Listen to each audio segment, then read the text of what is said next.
ఐరాస భద్రతా మండలి సభ్యత్వాన్ని సంకుచిత రాజకీయ ప్రయోజనాల కోసం వాడుకోవద్దని భారత్ హితవు పలికింది. రాజకీయ కారణాలతో ఆంక్షల జాబితా నుంచి ఉగ్రవాదుల పేర్లను తొలగించడం సరికాదని తేల్చి చెప్పింది. భద్రతా మండలి పనితీరుపై జరిగిన చర్చలో ఐరాసలో భారత శాశ్వత ప్రతినిధి రాయబారి యోజనా పటేల్ ప్రసంగించారు.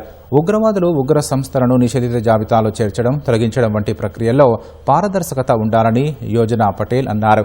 ఎలాంటి ప్రాథమిక ఆధారాలు లేకుండా కేవలం రాజకీయ ప్రయోజనాలతో నిర్ణయాలు తీసుకోవడం ఆమోదయోగ్యం కాదని తేల్చి చెప్పారు.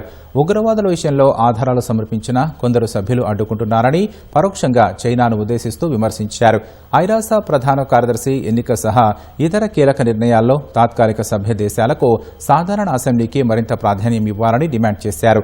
సమకాలీన సవాళ్లను ఎదుర్కొనేందుకు భద్రతా మండలిలో సంస్కరణలు అత్యవసరమని యోజనా పటేల్ ఉద్ఘాటించారు. ఆంక్షల కమిటీలకు చైర్మన్లు, వైస్ చైర్మన్ల నియామకంలో గడువు ఉండాలని భారత్ ప్రతిపాదించగా డెన్మార్క్ మద్దతిచ్చింది.